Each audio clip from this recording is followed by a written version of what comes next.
FOX6 Studios with breaking news. A middle school in Dane County on lockdown after an active shooter was on the grounds this morning. We want to go out to Aaron Mabin in Mount Horeb at Mount Horeb Middle School is where this was all taking place. What we're hearing from authorities, Aaron, the threat neutralized. What does that mean? We're still on lockdown here in Mount Horeb. Still let me know bridge is not working. Okay, I don't think Aaron can hear us right now. We do want to tell you this all started about 3 hours ago at 11:15 or so at Mount Horeb Middle School. It's about 20 miles southwest of Madison. The school district says there was a shooter that never made it inside the school and that the threat had been, quote, neutralized. So the school says all the parents should meet right now at a church nearby. That's where reunification is taking place. They're trying to get connected to the students. All right, let's go out to Aaron Mabin in Mount Horeb. Aaron, what's the latest out there? Well, Ben, you're a parent. You understand just a nightmare that you get when something bad happens. And that is the nightmare situation that so many parents in this school district felt today. Let me take you live to what we see out here at Mount Horeb Middle School. You can see the flashing lights, a Dane County Sheriff's Squad right in front of us. But as we push in a little bit more, we have tons of police tape and officers. It has been like this going on nearly 4 hours now. The Mount Horeb Area School District says that all schools went on full lockdown around 11:15 today after an active shooter situation outside of the middle school this morning. The school district says the individual did not make their way into the middle school, but we know there was some sort of gunfire that happened near the school. Again, as you just said, Ben, the school district said that threat has been neutralized. We're still working to find out how that shooter was stopped and where they are right now. After the active shooter situation, police got here, they searched the middle school. They say that there is no additional suspects right now. The district says there is no report of anyone being harmed with the exception of what they're calling an alleged assailant. Now, middle school students immediately started texting their loved ones. They started texting their parents, calling them. I just talked to a mom, Ben. She said that she called, her daughter called her, and she stayed on the phone with that girl who's in middle school for a number of minutes. So they're on lockdown right now. Parents got here. They were emotional. Take a listen. My son Marvin, he goes to the middle school. It was around like 11 o'clock where he called me crying, said that he heard multiple shots and him and his friends took off running. And then my other son called me, who goes to the high school. He left with his friends because they were evacuated fast. But one of my daughters are still inside of the middle school as we speak. But all we know is that there were some kids that went to shoot. My other one was on the side of the school when the shots were fired, and she said that all of the teachers and the children, they were telling all the kids to run to the other side of the school. And then about a half an hour later, she called and said that they were barricading doors. So it's been pretty intense. It's really scary as a parent.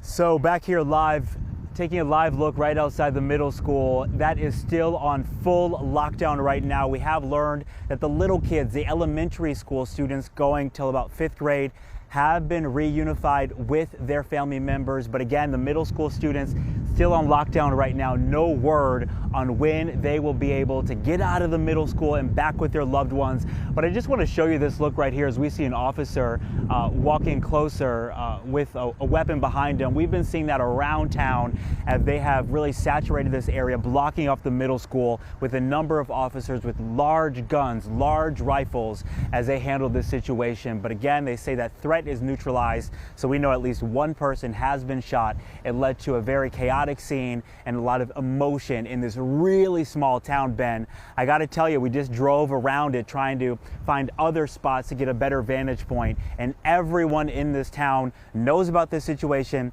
and they care about this situation. Ben? I'm taking a look at the campus here because we can see behind you. I know the high school is kind of attached to the middle school, right? And so are you saying the kids that were inside the middle school, they're still in there right now? That's right. So the kids who, let me show you really quick. Let's show this one right here. Everything's really close. This is the intermediate school. This is where the elementary school students are. And then as we move to this building where there's like kind of a bright green roof, That's where the middle school students are been, and we've learned from parents here that those middle schoolers are still in there. And then as we go a little bit more to the left, crossing the street now, that's where the high school is. And we believe that the high school students are still in there as well. So that means middle school, high school, they're still on full lockdown according to parents, and it's the elementary school students that have been released. So everything really, really close to each other here, and we're still waiting to get more information on when that lockdown is going to be released at that time. Ben? Have you been able to see where the activity, the police activity, where the gunshots may have occurred? I know they're keeping you pretty far away, but was this right on the parking lot of the middle school?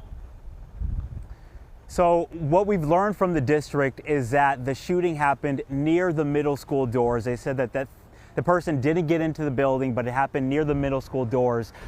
Just by the look of everything, and you can see that yellow police tape, it looks to be in the front of where this happened. We do see some Dane County Sheriff deputies here on scene. Not sure if they would know, but yeah, so we don't have that exact situation, Ben, where that is. I did call the Mount Horeb Police Department a little bit earlier, asking when a news conference would happen. When I talked to that administrative assistant on the phone, she was very overwhelmed, dealing with a lot of calls. I mean, the phones were just going wild at the time, and she was not able to let me know when that time would happen. But we're hoping that we would find that information out, where that shooting happened exactly, but we don't know if it happened in a parking lot or the proximity. Ben? If you're just joining us, this is our continuing coverage. An active school shooting in Mount Horeb. The good news is law enforcement saying the threat was neutralized and no school staff, no students were injured. The only person that was injured was, they're calling this person the assailant inside. So all the schools still on lockdown. They're still doing a reunification out there in Mount Horeb. We know that all the buildings in that area are being searched, and Aaron just gave us a great shot of the campus. We saw the intermediate school, the middle school, and the high school. They're all right next to each other, and you can see law enforcement from all around the area has shown up as this came in as a call of an active shooter, but they do not believe that assailant got inside any of the buildings, and whatever happened took place outside the school. So the schools were placed in lockdown, and Aaron may have been telling us once again that all those kids, some of them, are still inside the school as they're going room by room, making sure everything is safe, and then they are moving the kids out of the school back with their parents at a church nearby. So our coverage will continue here on Fox Local. Also on fox6now.com, we'll have the very latest coming up on air on Fox 6 News at 4. We'll keep you updated. Stay tuned.